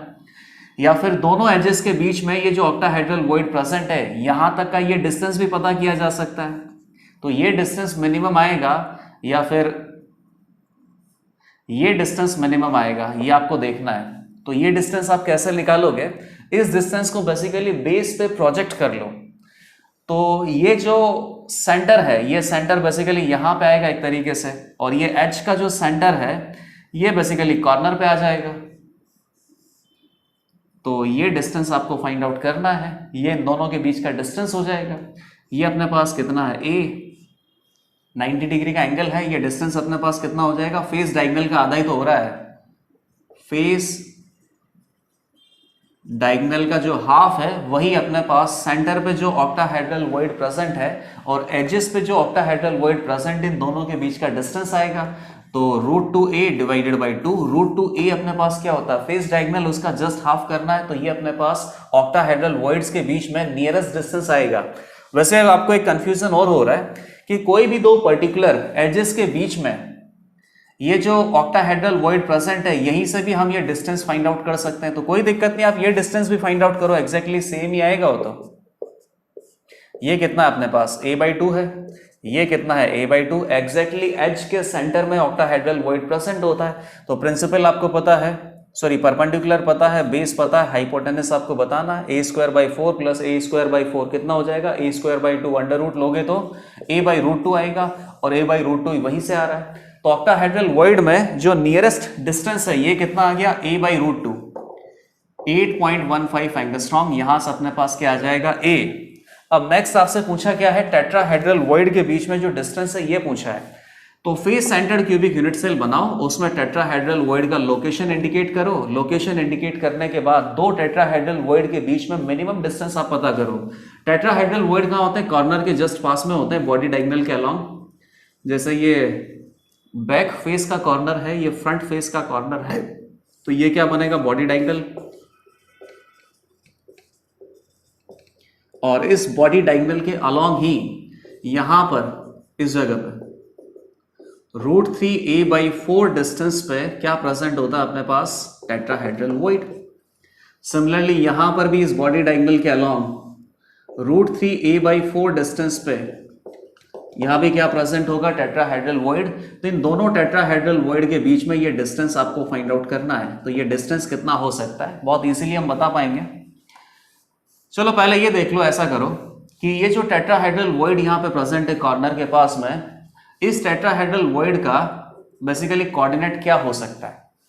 जैसे मान लो कि एक कॉर्नर मैंने अज्यूम कर लिया ये 0 है और ये मैंने क्यूबिक यूनिट सेल बना दिया। इस पॉइंट को आपने बोला 0 0 0 और यहीं पे कहीं इतनी डिस्टेंस पे √3a/4 डिस्टेंस पे टेट्राहेड्रल वॉइड प्रेजेंट होगा। तो इस टेट्राहेड्रल वॉइड का जो लोकेशन, इसका कोऑर्डिनेट अपने पास कितना आता है? 1/4 1/4 1/4 आता है। ये आपको याद रखना है, इतना ही ये कोऑर्डिनेट आता है। और किसी भी पर्टिकुलर सेंटर से, सेंटर यहाँ पे अपने पास क्या कॉर्नर है क्यूबिकल यूनिट सेल का, यहाँ से अगर 1/4 1/4 और 1/4 कोऑर्डिनेट पे एक टेट्राहेड्रल वॉइड प्रेजेंट है, तो ये डिस्टेंस अगर आप निकालोगे तो डिस्टेंस फाइंड आउट करने के बाद वापस से कितना आ जाएगा? √3a/4। तो यहीं से कंफर्म होता है कि √3a/4 डिस्टेंस पे कॉर्नर के साथ एक टेट्राहेड्रल वॉइड प्रेजेंट होता है और इस टेट्राहेड्रल वॉइड के कोऑर्डिनेट कितने आते हैं? 1/4 1/4 1/4। अब ये कोऑर्डिनेट अगर आपको पता है तो दो टेट्राहेड्रल वॉइड के बीच का जो डिस्टेंस आप बहुत इजीली कैलकुलेट कर सकते हो। ये बेसिकली इस एक्सिस के अराउंड यहाँ पर 1/4 डिस्टेंस पे है, ये भी 1/4 डिस्टेंस पे है, तो बाकी का ये कितना हो गया? 1/4 1/4 1/2 डिस्टेंस हो गया, इन दोनों के बीच में कितना डिस्टेंस बचेगा 1/2 डिस्टेंस। तो टेट्राहेड्रल वॉइड और टेट्राहेड्रल वॉइड के बीच में डिस्टेंस अपने पास कितना होता है, एच लेंथ का हाफ होता है। तो ए आपने कैलकुलेट कर लिया था, a/2 आप कैलकुलेट कर लो। टेट्राहेड्रल वॉइड के बीच का जो डिस्टेंस है ये अपने पास आंसर आ जाएगा। तो ये क्वेश्चन भी बहुत इजी था, केवल आपको ये पता होना चाहिए कि टेट्राहेड्रल वॉइड और ऑक्टाहेड्रल वॉइड का लोकेशन क्या होता है, और ये जो ऑक्टाहेड्रल वॉइड है इसके कोऑर्डिनेट क्या हो सकते हैं, या टेट्राहेड्रल वॉइड है इसके कोऑर्डिनेट क्या हो सकते हैं। नेक्स्ट क्वेश्चन पे आ जाओ। Face diagonal length of FCC cubical unit cell is 660 multiplied by √2 picometre. FCC unit cell है और एफसीसी यूनिट सेल में जो फेस डायगोनल होता है, फेस डायगोनल के अलोंग एटम्स टच करते हैं, तो इस फेस डायगोनल का 660 इंटू √2 पिकोमीटर, ये फेस डायगोनल का लेंथ आपको दे रखा है। इसके बाद क्या पूछा है, if radius of cation is R positive 110 picometre है तो R नेगेटिव आपको फाइंड आउट करना है। Then what should be the radius of anion following radius ratio rule. Radius ratio rule अगर ये पर्टिकुलर सिस्टम फॉलो करता है तो आपको ये पता करना है कि कैटायन का रेडियस अगर इतना है तो एनायन का रेडियस क्या हो सकता है। तो बताओ, कैटायन का रेडियस अगर इतना है और एनायन का रेडियस आपको फाइंड आउट करना है, तो इसके लिए क्या करना पड़ेगा। कम से कम आपको ये तो पता होना चाहिए ना कि चलो face centred cubic unit cell तो मैंने मान लिया, लेकिन इस क्यूबिकल यूनिट सेल में क्या बनता है, ऑक्टाहेड्रल वॉइड बनता है, टेट्राहेड्रल वॉइड बनता है। कौन सा वॉइड ऑक्यूपाई कर रहा है, कैटायन जो यूजुअली छोटा होता है, ये कैटायन कौन सा वॉइड ऑक्यूपाई कर रहा है, ऑक्टाहेड्रल वॉइड या टेट्राहेड्रल वॉइड। तभी जाके आप रेडियस रेशियो रूल को फॉलो करके एनायन का रेडियस बता सकते हो। तो कोई दिक्कत नहीं है, बेसिकली आपको गैस करना पड़ेगा, इंफॉर्मेशन कम है तो थोड़ा बहुत गैस वर्क यहाँ पे होगा। 660 multiplied by √2 picometre that is equal to face diagonal length. तो यहां से अपने पास एच लेंथ कितना आ गया, 660 पिकोमीटर। चलो अज्यूम कर लेते हैं कि टेट्राहेड्रल वॉइड में है ये। ऐसा करते हैं, टेट्राहेड्रल वॉइड या ऑक्टाहेड्रल वॉइड कोई भी एक अज्यूम कर लो। ऑक्टाहेड्रल वॉइड में अगर कैटायन प्रेजेंट है तो R positive divided by R negative का जो रेशियो है कितना आना चाहिए, 0.414 से ज्यादा और 0.732 से कम, तभी ये किसको फॉलो करेगा, रेडियस रेशियो रूल को। और अगर ये ऑक्टाहेड्रल वॉइड में प्रेजेंट है तो ऑक्टाहेड्रल वॉइड की वजह से A और R पॉजिटिव और R नेगेटिव में आप रिलेशनशिप फाइंड आउट करो, दोनों को मैच करो कि इंफॉर्मेशन सही है या नहीं है। अगर इंफॉर्मेशन सही नहीं है तो फिर टेट्राहेड्रल वॉइड पे अटेम्प्ट करेंगे। तो ध्यान देना, एफसीसी लैटिस में ऑक्टाहेड्रल वॉइड कहां प्रेजेंट होता है, एच के सेंटर पे, और यहीं पे कैटायन प्रेजेंट होगा। कॉर्नर पे कौन प्रेजेंट होगा, एनायन और एनायन। तो जहां से कैटायन और एनायन का कांटेक्ट होता है वहीं से ए और आर में रिलेशनशिप फाइंड आउट करते हैं। तो बताना, ए और आर में रिलेशनशिप फाइंड आउट करते हैं, ठीक है करते हैं। कितना हो गया, ये ए हो गया, R negative R positive 2 into R negative plus 2 into R positive that is equal to A 660 is equal to 2 R positive कितना है 2 इंटू 110 प्लस 2 आर नेगेटिव, तो ये कितना हो गया 220 440 that is equal to 2 R negative. तो R negative is equal to कितना हो गया 220 ही हो गया एक तरीके से। तो 220 220 240 240 और ये कितना हो जाएगा 220 660। आर पॉजिटिव आर नेगेटिव आपने निकाल लिया, इनका रेशियो आप वापस से निकालो। अगर ये रेशियो रेडियस रेशियो रूल को सेटिस्फाई करता है तो आंसर आ गया, नहीं तो टेट्राहेड्रल वॉइड पे एग्जैक्टली सेम प्रोसेस हम अटेम्प्ट करेंगे।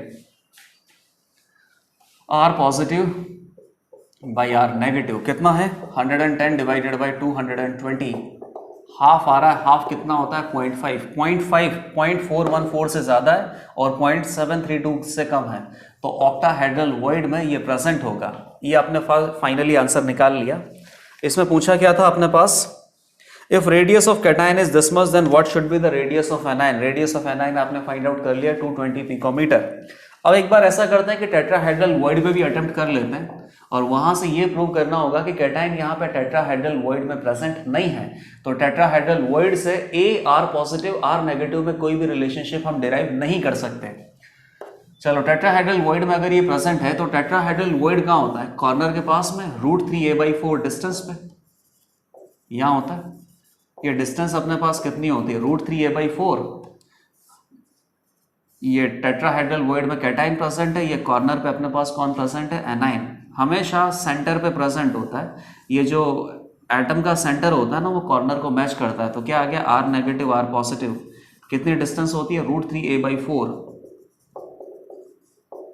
a/4, ठीक है। तो √3a/4, a की वैल्यू आप लोग को कितनी दे रखी है, 660, कितना हो गया, 2 टाइम्स 330, ये 1.732 है, तो 1.732 डिवाइडेड बाई कितना हो जाएगा, ये 0.86 के करीब आ जाएगा, 330। R positive by are negative, R positive कितना है, 110 है, तो आर नेगेटिव कितना हो जाएगा, इसमें से 110 आप माइनस करो, तो ये कितना हो गया, 3 मल्टीप्लाइड बाई 110 है ये, तो 3 multiplied by 110 multiplied by 0.86 minus 110, तो 110 कॉमन आ जाएगा, 3 इंटू 0.86 माइनस 1, ये बचेगा, ये कितना हो जाएगा अपने पास, 1.732 हो जाएगा, 1.732 माइनस 1 कितना हो जाएगा, 0.732, नहीं ये तो बहुत गलत आ रहा है, 3 मल्टीप्लाइड बाई 110, तो 110 कॉमन आ गया, सॉरी हाँ 3 मल्टीप्लाइड बाई था, 2 मल्टीप्लाइड बाई नहीं है, 825 माइनस 1, तो 1.58 मल्टीप्लाइड बाई 110, ऑलमोस्ट 1.5 या 1.6 टाइम्स है ये, तो 1.6 टाइम्स अज्यूम कर लेता हूं मैं, तो एनायन का रेडियस अपने पास कितना आ जाएगा, 1.6 मल्टीप्लाइड बाई 110, और कैटायन का रेडियस अपने पास कितना है, 110, कैटायन डिवाइडेड बाई एनायन का रेडियस कितना हो जाएगा, 110 डिवाइडेड बाई 1.6 इंटू 110, ये गया 1 डिवाइडेड बाई 1.6, ये ऑलमोस्ट 2/3 के करीब आएगा, 0.66 ऐसा आएगा। ये हमने कब अज्यूम किया था, जब टेट्राहेड्रल वॉइड में प्रेजेंट था, तो टेट्राहेड्रल वॉइड से रिलेशनशिप निकाल के एनायन का रेडियस आपने कैलकुलेट किया, एनायन का रेडियस कैलकुलेट करने के बाद रेडियस रेशो कैलकुलेट किया, रेडियस रेशो कितना आ रहा है, 0.6 के करीब आ रहा है, जबकि अगर ये टेट्राहेड्रल वॉइड में है तो कैटायन का और एनायन का जो रेडियस रेशो है 0.414 से तो कम और 0.225 से ज्यादा या उसके इक्वल आ सकता है, तो यहां से ये रेडियस रेशो टेट्राहेड्रल वॉइड के रेडियस रेशो से मैच नहीं कर रहा है, मतलब ये गलत है, और ऑलरेडी हमने एस्टेब्लिश कर लिया था कि अगर आप इसे ऑक्टाहेड्रल वॉइड में अज्यूम करते हो तो सही आंसर आएगा, और सही आंसर बेसिकली अपने पास कितना आ गया, एनायन का जो रेडियस है 220 पिकोमीटर पता चल गया, टेट्राहेड्रल वॉइड में ये गलत आया है। तो ये क्वेश्चन भी आपने डिस्कस कर लिया। अब नेक्स्ट क्वेश्चन पे आ जाते हैं। नेक्स्ट क्वेश्चन अपने पास क्या है, लास्ट 2 क्वेश्चन आपको और अटेम्प्ट करना है। अगले क्वेश्चन में सारी आयनिक स्ट्रक्चर्स आप रिवाइज कर लोगे, क्योंकि अगले क्वेश्चन में आपसे क्या पूछा है कि जितनी भी आयनिक स्ट्रक्चर्स, टोटल 6 आयनिक स्ट्रक्चर्स जो आपने पढ़ा था, इन स्ट्रक्चर्स में कैटायन और एनायन का जो कोऑर्डिनेशन नंबर है वो बेसिकली क्या है। तो कोऑर्डिनेशन नंबर आप वापस से रिकॉल कर पाओगे, और कोऑर्डिनेशन नंबर अगर आप रिकॉल कर लोगे मतलब कंप्लीट स्ट्रक्चर आपको पता चल जाएगा कि कौन सा कैटायन या एनायन कौन सा लैटिस का फॉर्मेशन कर रहा है और कौन सा कैटायन या एनायन वॉइड को ऑक्यूपाई कर रहा है। यहाँ क्या पूछा है, how many of the following ionic compound have coordination number of either cation और एनायन इक्वल टू 6 और मोर। कैटायन या एनायन किसी का भी कोऑर्डिनेशन नंबर 6 और मोर, मतलब कि 6, 8 ये सब हो सकता है। तो फर्स्ट अपने पास क्या है, ZnS। ZnS अपने पास कैसा होता है, कोऑर्डिनेशन नंबर 4:4 होता है। कैसा स्ट्रक्चर होता है, वुडजाइड होता है, जिंक ब्लेंड होता है, दोनों में कोऑर्डिनेशन नंबर सेम है। वुडजाइड को हमने बहुत अच्छे से देखा नहीं है, लेकिन zinc blende FCC unit cell होता है। इस FCC यूनिट सेल में Zn2+ और सल्फाइड आयन, सल्फाइड आयन क्या बनाते हैं अपने पास, लैटिस, और Zn2+ कहाँ प्रेजेंट होते हैं, टेट्राहेड्रल वॉइड में, और वो भी अल्टरनेट टेट्राहेड्रल वॉइड में। तो बना के दिखा देता हूं कि यहाँ पे Zn2+ और सल्फाइड आयन दोनों का कोऑर्डिनेशन नंबर 4:4 आएगा। पहली बात तो जो टेट्राहेड्रल वॉइड में प्रेजेंट है, टेट्राहेड्रल वॉइड कितना एटम्स की वजह से बनता है, 4 एटम्स की वजह से। तो ये जो टेट्राहेड्रल वॉइड में Zn2+ प्रेजेंट है, ये चारों सल्फाइड आयन से कनेक्टेड होगा, तो इसका तो कोऑर्डिनेशन नंबर 4 आना ही है। जो वॉइड में प्रेजेंट होता है उसका कोऑर्डिनेशन नंबर तो बहुत इजीली निकाला जा सकता है, लेकिन जो वॉइड में प्रेजेंट नहीं है, जो लैटिस का फॉर्मेशन कर रहा है, उसका कोऑर्डिनेशन नंबर आप बहुत अच्छे से बताओ। इसके लिए कंप्लीट स्ट्रक्चर पता होनी चाहिए। यहाँ पर सल्फाइड आयन है, टेट्राहेड्रल वॉइड में प्रेजेंट है, एक कॉर्नर के आसपास कितना टेट्राहेड्रल वॉइड होता है, 1। लेकिन ये जो सल्फाइड आयन है इसका 1/8 पार्ट इसी यूनिट सेल में, बाकी 7/8 पार्ट 7 यूनिट सेल में है। तो बेसिकली एक कॉर्नर के आसपास कितने टेट्राहेड्रल वॉइड प्रेजेंट हो सकते हैं? 8, 1 2 3 4 5 6 7 और 8 इस तरीके से। और इनमें से अल्टरनेट टेट्राहेड्रल वॉइड में Zn2 प्लस प्रेजेंट है, तो 8 टेट्राहेड्रल वॉइड में से टोटल 4 टेट्राहेड्रल वॉइड में ही Zn2 प्लस प्रेजेंट होगा। तो Zn2 प्लस 4 टाइम्स यहाँ पे प्रेजेंट होगा, बीच में सल्फाइड आयन है, तो सल्फाइड आयन का कोऑर्डिनेशन नंबर भी कितना हो जाएगा? 4। ZnS में कोऑर्डिनेशन नंबर कितना आता है? 4:4। सिमिलरली अगला स्ट्रक्चर क्या है? KCl, फिर क्या है? K2O, फिर क्या है? CSBr, फिर क्या है? NaBr और लास्ट में है CF2। तो KCl और NaBr, ये NaBr यहां लिख देता हूं मैं। कौन सी स्ट्रक्चर होती है? NaCl, रॉक सॉल्ट की जैसी। रॉक सॉल्ट पे अपने पास कोऑर्डिनेशन नंबर क्या आता है? 6:6। तो एक तो ये दोनों आंसर हो जाएंगे, ZnS आंसर नहीं होगा। CF2 फ्लोराइड स्ट्रक्चर होता है। फ्लोराइड स्ट्रक्चर में ये जो Ca2 प्लस है ये लैटिस का फॉर्मेशन करता है और F माइनस यहाँ पे टेट्राहेड्रल वॉइड में ऑक्यूपाई करता है। तो जो टेट्राहेड्रल वॉइड में होगा उसका कोऑर्डिनेशन नंबर कितना आता है? 4। और ये जो लैटिस में Ca2 plus FCC unit cell में प्रेजेंट होता है, कॉर्नर के आसपास 8 टेट्राहेड्रल वॉइड होते हैं और 8 टेट्राहेड्रल वॉइड में F माइनस प्रेजेंट है, तो इसका कोऑर्डिनेशन नंबर कितना आ जाएगा? 8।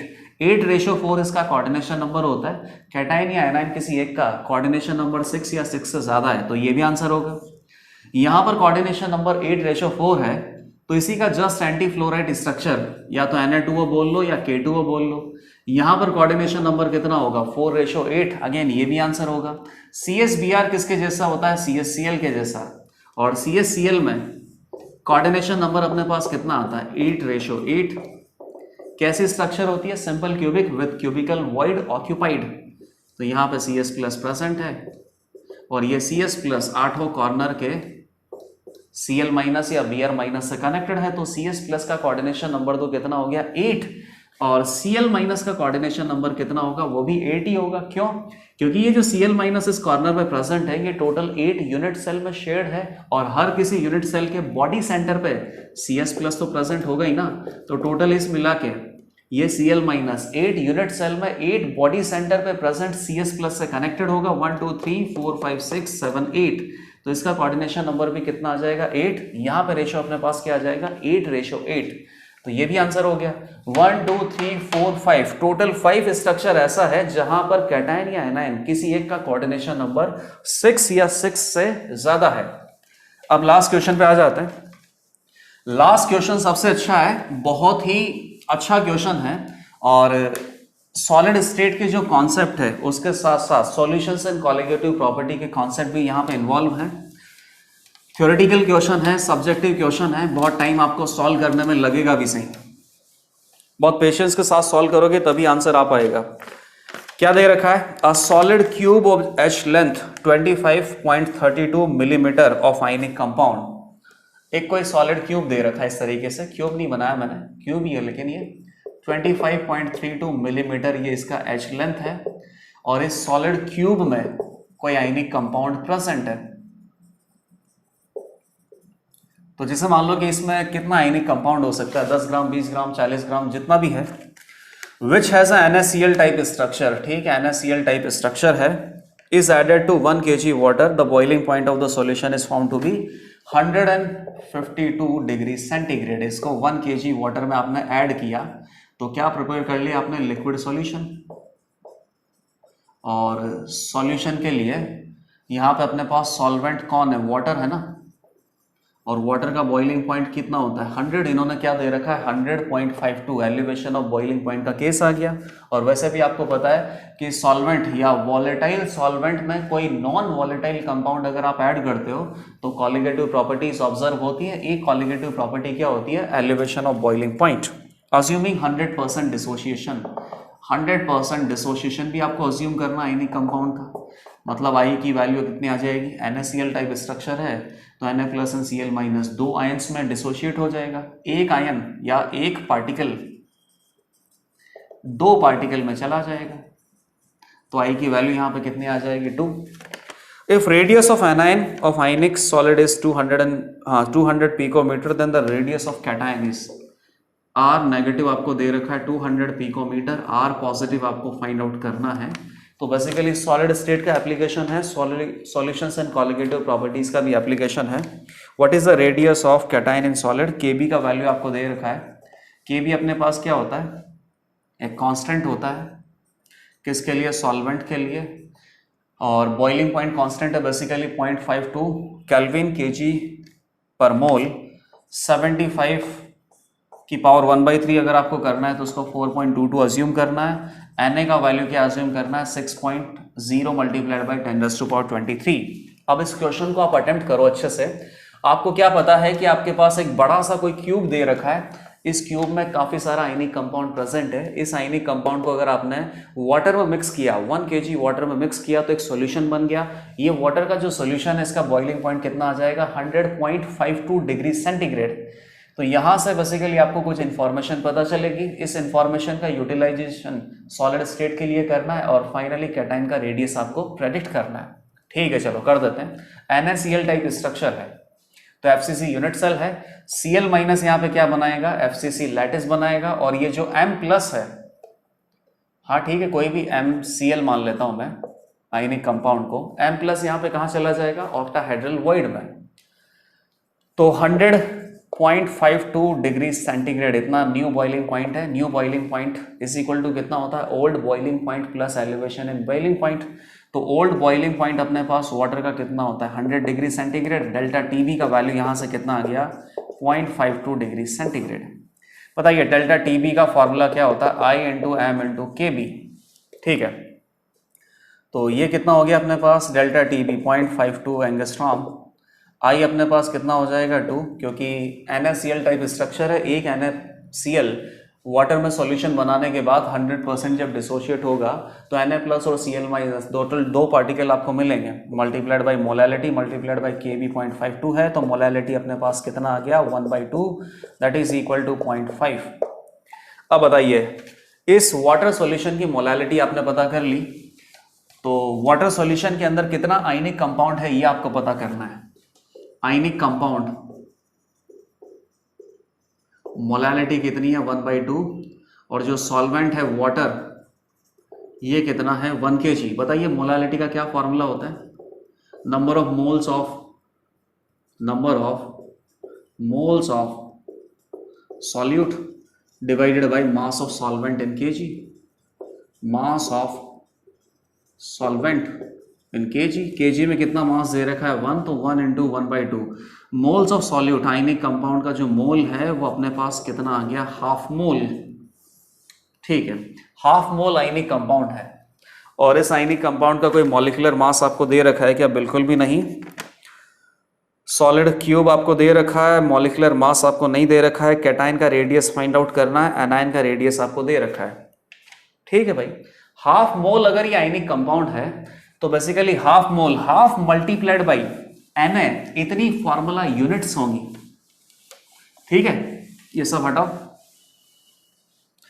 जो भी अपने पास आयनिक कंपाउंड है MCl, इस MCl की फॉर्मूला यूनिट्स, ये टर्म हम यूज करते हैं, मॉलिक्यूल्स यूज नहीं करते। मॉलिक्यूल्स किसके लिए यूज करते हैं, कोवैलेंट मॉलिक्यूल्स के लिए। और आयनिक कंपाउंड होता है तो आयनिक कंपाउंड का ये जो मॉलिक्यूल है इसको क्या बोलते हैं, फॉर्मूला यूनिट्स। बताइए फॉर्मूला यूनिट्स अपने पास कितनी है, हाफ मोल है ना, तो half into 6 into 10⁻23 that is equal to 3 into 10⁻23 formula units. ठीक है, और आपको क्या बता रखा है कि NaCl टाइप स्ट्रक्चर है। और ये अपने पास एक क्यूब है, बड़ा सा क्यूब है। क्यूब का एज लेंथ आपको कितना दे रखा है, 25.32 mm। तो इस लेंथ के हिसाब से मैं इस बड़े से क्यूब का क्या निकाल सकता हूँ, वॉल्यूम। और इस क्यूब के अंदर कितनी यूनिट सेल प्रेजेंट होगी ये आपको नहीं पता है, लेकिन आपको ये पता है कि number of formula units of MCl इतना आ रहा है। NaCl टाइप स्ट्रक्चर है तो यहां से कुछ आपको समझ में आ रहा है कि जब भी NaCl टाइप स्ट्रक्चर होता है तो एक पर्टिकुलर यूनिट सेल में कितने फॉर्मूला यूनिट होते हैं, 4 NaCl का फॉर्मूला यूनिट होता है। आपको समझ में आ रहा है, आप सॉल्व होगा ये। एक यूनिट सेल में 4 NaCl का फॉर्मूला यूनिट होता है और टोटल फॉर्मूला यूनिट आपको इतना दे रखा है। तो यहां से हम क्या निकाल सकते हैं कि इस पर्टिकुलर आयनिक कंपाउंड की कितनी यूनिट सेल इस बड़े क्यूब में प्रेजेंट है। तो number of unit cell of MCl, बताइए टोटल अपने पास इतना फॉर्मूला यूनिट है और एक यूनिट सेल में टोटल 4 फॉर्मूला यूनिट्स आ सकती है। तो 4 का आप डिवाइड कर दो तो 3/4 into 10⁻23 which is equal to कितना हो जाएगा ये 0.75। तो 75 into 10⁻21 unit cell of MCl, इतनी यूनिट सेल इस बिगर क्यूब के अंदर प्रेजेंट होगा। अब यहां से और हम क्या निकाल सकते हैं, बिगर क्यूब का वॉल्यूम आपको पता है, स्मॉलर क्यूब मतलब कि यूनिट सेल, ये अपने पास क्या हो गया, स्मॉलर क्यूब हो गया एक तरीके से। इस बिगर क्यूब का वॉल्यूम आपको पता है और इससे क्या बन रहे छोटे छोटे smaller cube. In smaller cubes को क्या बोलते हैं, यूनिट सेल। इस यूनिट सेल का वॉल्यूम आपको नहीं पता है, वॉल्यूम नहीं पता है, लेकिन नंबर ऑफ यूनिट सेल तो आपको पता है। तो बताइए यहां से स्मॉलर क्यूब्स का, स्मॉलर यूनिट सेल का वॉल्यूम आप पता करो। वॉल्यूम पता करने से क्या पता चलेगा, एज लेंथ A, और एज लेंथ से आप फिर क्या पता करोगे, R पॉजिटिव और R नेगेटिव के साथ रिलेशनशिप पुट करोगे, उसी के बाद अपने पास कैटायन का रेडियस आ सकता है। तो ये बड़ा सा क्यूब है, बड़े से क्यूब से छोटे छोटे क्यूब बन रहे हैं, छोटे छोटे क्यूब्स का वॉल्यूम आपको नहीं पता है। तो इसका वॉल्यूम अपने पास टोटल वॉल्यूम कितना आ जाएगा 25.32 मिलीमीटर। मिलीमीटर कितना होता है 10⁻³ मीटर। ये इसका एज लेंथ है, क्यूब है तो क्यूब का वॉल्यूम कितना होता है A cube. Late us say कि एक यूनिट सेल का वॉल्यूम अपने पास कितना हो जाएगा A क्यूब। इस छोटे से क्यूब का एज लेंथ मैंने अज्यूम कर लिया A, तो इसका वॉल्यूम कितना आ जाएगा A cube multiplied by total number of unit cell. Total number of unit cell अपने पास कितना है 75 इंटू 10⁻21। ठीक है, इसका क्यूब आप करोगे तो ये कितना आ जाएगा 10⁻⁻9 और इसको मल्टीप्लाई करना पड़ेगा इधर से, सॉरी डिवाइड होगा ना, ये वापस से लिखना पड़ेगा। यहां से कि स्मॉलर क्यूब का, स्मॉलर यूनिट सेल जो अपने पास है, जिसको आप स्मॉलर क्यूब बोल रहे हो बार बार, इस स्मॉलर क्यूब का वॉल्यूम पता चल जाएगा। वॉल्यूम पता चलने से उसका एच लेंथ A पता चल जाएगा। तो 2532 इंटू 10⁻³ क्यूब मीटर में है ये, A क्यूब इंटू 75 इंटू 10⁻21, तो 10⁻⁻9 हो गया, 10⁻21 इधर आने पे हो जाएगा, 10⁻30 हो जाएगा, और 1/75। ये ऐसा करते हैं ना हम, इसका 1/क्यूब ही आप कर लेते हो, क्योंकि 1/क्यूब करने से डायरेक्ट ही अपने पास स्मॉलर क्यूब मतलब कि यूनिट सेल का जो एज लेंथ है A वो आ जाएगा। तो 1/3 करेंगे तो 25.32 इंटू 10⁻³ मीटर। ये कितना हो जाएगा A। 75 का √3 आपको कितना दे रखा है 4.22 दे रखा है, और 10⁻21 का 1/3 अगर आप करोगे तो वो कितना हो जाएगा 10⁻7। ये कितनी बार कटेगा 6 चौके 24, 6 टाइम्स हो जाएगा ये, हाँ। और ये कितना हो जाएगा 10⁻10 मीटर, और this is equal to A। Picometre में कितना हो जाएगा 6 इंटू 10⁻10, या ऐसे लिख देते हैं ना 600 इंटू 10⁻12 मीटर। 10⁻12 मीटर कितना हो जाएगा 600 पिकोमीटर। तो एज लेंथ A अपने पास आ गया 600 पिकोमीटर। बहुत सारा एप्लीकेशन आपने यूज किया। सबसे पहले सॉल्यूशंस एंड कॉलिगेटिव प्रॉपर्टीज के एप्लीकेशन से आपने ये निकाला कि टोटल 1 kg सॉल्वेंट के अंदर NaCl या फिर MCl आयनिक कंपाउंड के कितने मॉलिक्यूल्स, और मॉलिक्यूल्स को क्या बोलेंगे फॉर्मूला यूनिट, कितनी फॉर्मूला यूनिट्स प्रेजेंट है। फॉर्मूला यूनिट्स निकालने के बाद आपने ये सोचा कि NaCl टाइप अगर स्ट्रक्चर है तो एक यूनिट सेल के अंदर टोटल 4 फॉर्मूला यूनिट प्रेजेंट होती है। तो आपने फिर क्या निकाल लिया total number of unit cell, और ये total number of unit cell कहां से आ रही है, इस बिगर क्यूब से आ रही है। तो बिगर क्यूब का वॉल्यूम आपको पता है, स्मॉलर क्यूब्स का वॉल्यूम दोनों इक्वलाइज किया। दोनों इक्वलाइज करने से आपने क्या पता कर लिया, एक स्मॉलर क्यूब का वॉल्यूम, एक स्मॉलर क्यूब के वॉल्यूम से आपने क्या पता कर लिया, स्मॉलर क्यूब का एच लेंथ A पता कर लिया। अब बाकी तो क्या है, एनायन का रेडियस कितना है 200, तो कैटायन का रेडियस आपको बताना है। एनायन का रेडियस है 200 पिकोमीटर, तो कैटायन का रेडियस बहुत इजीली आ जाएगा। बताइए कैसे स्ट्रक्चर है NaCl type. NaCl type structure में जो Cl माइनस है ये तो FCC लैटिस का फॉर्मेशन करेगा, और जो Na प्लस मतलब कि कैटायन है ये ऑक्टाहेड्रल वॉइड ऑक्यूपाई करेगा। ऑक्टाहेड्रल वॉइड मैं कैटायन और एनायन टच करते हैं, तो जहां से कैटायन और एनायन टच करता है वहीं से आपको ये ए और आर में रिलेशनशिप फाइंड आउट करना होता है। बताइए ऑक्टाहेड्रल वॉइड कहाँ होता है? एच के सेंटर पे, और एच के सेंटर पे ये जो कैटायन है ये कॉर्नर्स पे एनायंस को टच करता है, तो यहां से क्या आएगा? आर माइनस, यहां से आर पॉजिटिव। तो कितना हो गया? 2r plus 2r minus that is equal to edge length A of this smaller cube, that means unit cell. ये कितना हो जाएगा? 2 इंटू 200, 400 हो जाएगा। ये आर माइनस आपको 200 दे रखा है, तो 400 माइनस 600 कितना हो जाएगा? 200, that is equal to 2r positive is equal to 100 picometre. तो यहाँ पे टोटल 12 क्वेश्चंस हमने डिस्कस कर लिया सॉलिड स्टेट चैप्टर के रिवीजन के लिए। और ये जो क्वेश्चंस हमने डिस्कस किए हैं इसमें सॉलिड स्टेट चैप्टर के सारे टॉपिक्स कवर हो गए। सॉलिड स्टेट चैप्टर में अपने पास टॉपिक्स क्या हैं? जैसे कि सबसे पहले तो आपको सिंपल यूनिट सेल पता होना चाहिए। सिंपल यूनिट सेल कौन सा है? सिंपल क्यूबिक यूनिट सेल है, body centered cubic unit cell है, face centred cubic unit cell है। और उसके बाद जब पैकिंग पढ़ते हैं तो पैकिंग से HCP unit cell, hexagonal close packed unit cell भी आपको पता चलता है। यूनिट सेल के बाद हम वॉइड पढ़ते हैं, वॉइड से रेडियस रेशियो कैलकुलेट करते हैं। रेडियस रेशियो पढ़ने के बाद टोटल 6 आयनिक स्ट्रक्चर्स के एग्जाम्पल हमें पढ़ने होते हैं, और ये सारी 6 आयनिक स्ट्रक्चर्स हमें बहुत अच्छे से याद होनी चाहिए। तो इन सारे टॉपिक्स पे हमने टोटल 12 क्वेश्चंस डिस्कस किए हैं।